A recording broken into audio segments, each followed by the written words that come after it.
Hola a todos, yo soy Víctor de Laos y esta es mi propuesta de tesis de maestría en inteligencia artificial. El título tentativo por ahora es Interpretabilidad de redes neuronales profundas usando el método de proyecciones oblicuas. Un poco lo que vamos a ver, la idea general, luego pasaremos al estado del arte y finalmente los objetivos de este proyecto. Bueno, sobre la idea es proponer una nueva forma de obtener interpretabilidad en redes neuronales profundas, porque es una nueva forma. Digamos que este método va a utilizar las proyecciones oblicuas que ya se han explorado para máquinas de soporte vectorial, para la interpretabilidad en máquinas de soporte vectorial. También se ha utilizado para arquitecturas un poco más sencillas como una feed-forward, una red neuronal feed-forward. La idea es ver cómo adaptar ese algoritmo en una arquitectura un poco más compleja de red neuronal. Bien, la motivación, pues aprender esencialmente sobre Explainable AI, eso es lo que traducen estas siglas de acá.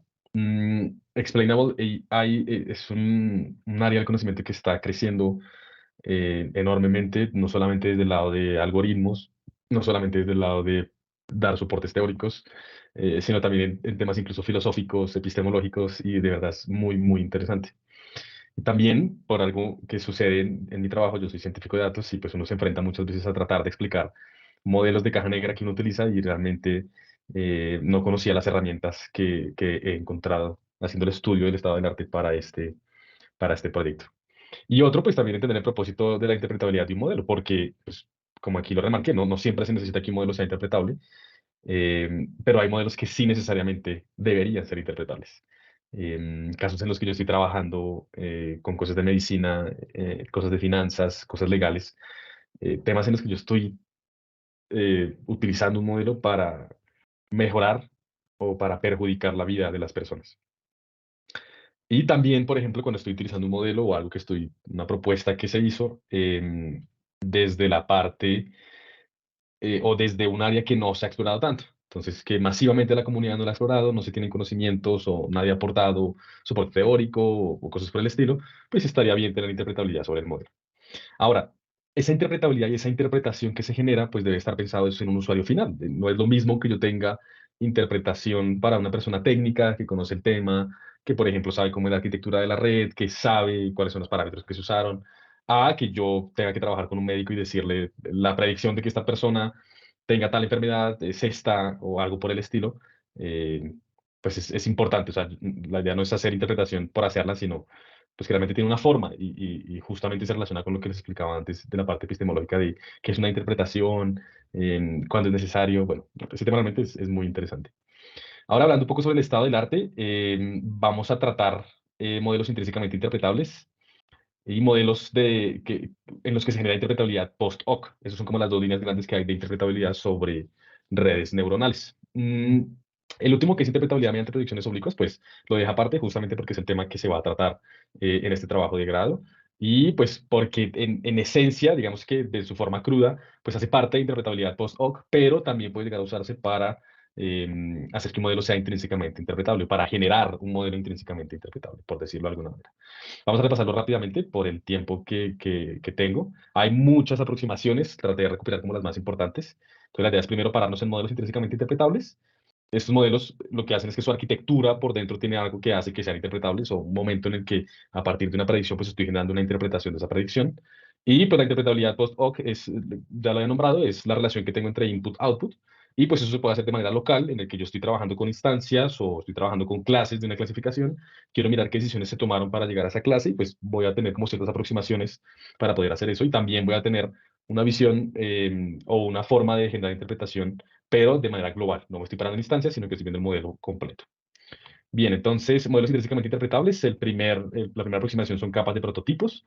Aquí básicamente lo que se tiene es que tengo un modelo, tengo una red neuronal que hace algo, y luego lo que yo hago es que añado estas capas de prototipos, que en esencia lo que están tratando de decir es, hice esta predicción porque esta instancia se parece a este prototipo. Los prototipos son como representantes de los datos, entonces aquí lo que se hace es tratar de agrupar de manera inteligente o de generar esos representantes para poder decir, bueno, yo hice esta predicción porque se parecen más o menos a estos prototipos. Otra de las formas que se tienen en modelos intrínsecamente interpretables son las capas de atención. Es utilizar la atención, ¿cierto? Las capas de atención, que justamente lo que hacen es que añaden complejidad al vector de contexto para poder interpretar una salida en un modelo. Entonces, como se utiliza normalmente en muchos temas de procesamiento natural del lenguaje, yo voy a hacer una predicción o voy a hacer algún tratamiento sobre algún proceso sobre unos datos de texto. Entonces, lo que quiero mirar es qué tan importantes son para mi, digamos, traducción las variables que le estoy dando, las palabras que están entrando, pues justamente en ese contexto. Después diferente, por ejemplo, si mi contexto en general está hablando, no sé, de animales salvajes, pues la traducción va a tener, no sé, va a prestar atención justamente a cosas específicas y esta misma idea se está aplicando para poder hacer modelos interpretables, intrínsecamente interpretables. Ahora pasando a la interpretabilidad post-hoc, la primera gran aproximación es el future importance o la importancia de características. Aquí lo que se hace es tratar de revisar en qué se fijó más o qué fue lo más importante para realizar una predicción, una clasificación. La primera aproximación es un LIME, este es muy utilizado, que es Local Interpretable Model Agnostic Explanations. Este model agnóstico es porque no requiere información a priori sobre lo que está sucediendo, sino que él mismo se dedica a hacer un procesamiento y luego decir, listo, sobre esta instancia puntual, hice estas modificaciones, hice estas perturbaciones, esencialmente se está utilizando principalmente estas cosas. El otro es el SHAP, que es Shapley Additive Explanation, que lo que trata de hacer es, para una instancia, generar como, pasarlo por el modelo y decir, listo, cómo fue la contribución marginal de cada uno de los inputs para generar esa clasificación o para generar esa predicción. Pasando a otro de las formas de interpretabilidad post-hoc local que existen, están los saliency maps, que traducen literalmente mapas de primera vista, son muy utilizados en redes neuronales convolucionales para verificar que efectivamente la red se esté fijando en lo que se tiene que fijar. Este es un ejemplo de un modelo optimizado que surgió hace poco realmente. Entonces, en esencia, lo que se hace es, y bueno, la interpretación post-hoc local, la naturaleza de todos es muy parecida y el hilo conductor que hay entre todos es muy parecido en el sentido de voy a revisar qué está pasando cerca. Entonces, ahora ese revisar qué está pasando cerca se hace de diferentes maneras y digamos que cada manera está orientada hacia la arquitectura o a la forma que se quiere evaluar. Entonces, estos puntualmente trabajan con métodos de gradientes. Muchos métodos de gradientes se han utilizado para los Saliency Maps. Y lo que hacen es que tratar de revisar en qué se está fijando o qué es más importante para poder hacer la clasificación. Entonces, esto no solamente sirve para generar la interpretabilidad, sino también, por ejemplo, para fijarse si estoy haciendo algo bien o estoy haciendo algo mal en el sentido de, por ejemplo, si me paro aquí en el Grass Snake, si el resultado del Saliency Maps es que me estoy fijando es en el pasto, o me estoy fijando en otras cosas, pues estoy haciendo mala clasificación, estoy haciendo un modelo que pues está dando datos incorrectos. Otro de interpretabilidad post-hoc local es la maximización de activación, que en esencia lo que se hace es tratar de revisar cómo son las instancias que activan determinada neurona en la que yo me estoy parando, como para fijar eh, y querer ver qué es lo que sucede ahí. Entonces se puede hacer en diferentes instancias, en diferentes momentos de la capa se puede realizar, pero de las capas se puede realizar de la red, pero la idea es pararse como en capas o en redes de una capa que efectivamente me estén diciendo, listo, estoy haciendo estas predicciones porque más o menos estoy viendo estas cosas en esos inputs. Entonces aquí básicamente es un resumen muy grande de ejemplos que lo que hacen es tratar de mostrar cómo son todas las imágenes o cómo son todos los inputs que me llevan a que se active determinada neurona. Entonces, por ejemplo, miren aquí los flamingos, pues son imágenes de flamingos en diferentes posiciones, formas, cabezas rotadas, una cosa a la otra.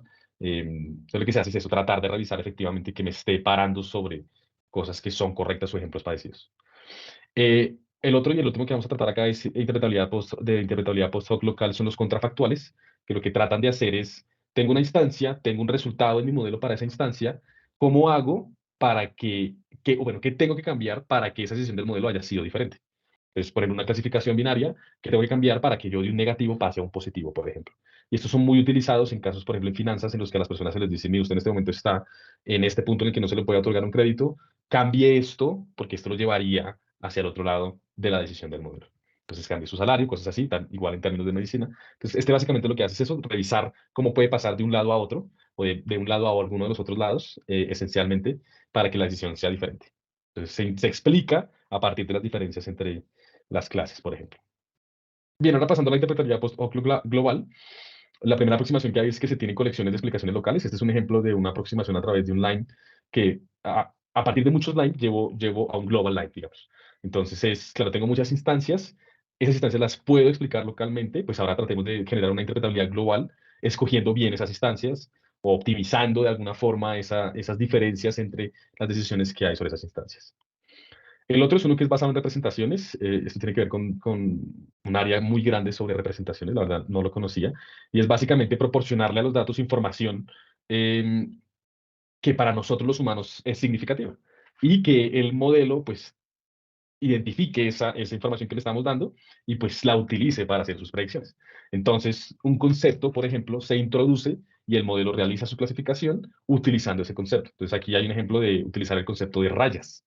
Entonces, se pueden hacer cosas como generales voy a utilizar un concepto de rayas dándole ejemplos de qué son rayas y ejemplos de cosas que no son rayas, y pues puede utilizar eso para poder llegar a una clasificación correcta y lo que él va a ser interpretable en el sentido de acá estoy viendo los conceptos que me están pasando. El otro es destilación de modelos, que básicamente lo que hace es que a partir de un modelo, en este caso pues una red neuronal convolucional, eh, utilizo las salidas del modelo y el mismo modelo como input para que otro modelo más sencillo genere las mismas predicciones o trate de optimizar esa diferencia entre las predicciones de uno y otro. Entonces, pasando de un modelo complejo a un modelo mucho más sencillo. Ese es el método de destilación de modelos. Bien, y llegamos al que ocupa la atención principal y es justamente el de proyecciones oblicuas. Entonces, básicamente, el método de proyecciones oblicuas lo que hace es que busquen expresar el output en términos de las contribuciones de los inputs y sus interacciones, no solamente las contribuciones, sino también a través de las contribuciones, de las interacciones entre sus inputs. Entonces, para poder hacer eso, se usan proyecciones oblicuas. Entonces, con las proyecciones oblicuas se extraen las contribuciones de los inputs y eso se hace es que se nulifica cada uno de los inputs de los otros que no estoy revisando. Entonces, yo quiero mirar, por ejemplo, la contribución de tal input. Listo, voy a nulificar el resto y voy a revisar cómo es la contribución de ese en mi modelo. Entonces, es una forma, una de las formas, como les decía, la naturaleza de muchos de estos métodos es muy parecida, pues esta es una de las formas que se ha utilizado. Esta es una de las aplicaciones que se hizo para máquinas de soporte vectorial. Ahora, para redes, pues también justamente eso es algo que se quiere hacer y es como tratar de mejorar como el performance de este tipo de este algoritmo, pero aquí la idea es ver un poco qué es lo que está sucediendo. Entonces, aquí lo que estamos viendo es la contribución, este es el conjunto de datos de Iris, que es mundialmente conocido, es tratar de ver la contribución de cada una de estas variables y su intervalo en el que son positivamente o en el que positivamente me están contribuyendo para hacer mi predicción. Entonces, por ejemplo, en el caso de Setosa es muy bueno el algoritmo, digamos que genera buena clasificación, pero en versicología virgínica pues no es tanto, y pues las contribuciones no son tan sencillas, por ejemplo, a diferencia de lo que ocurre con el Setosa.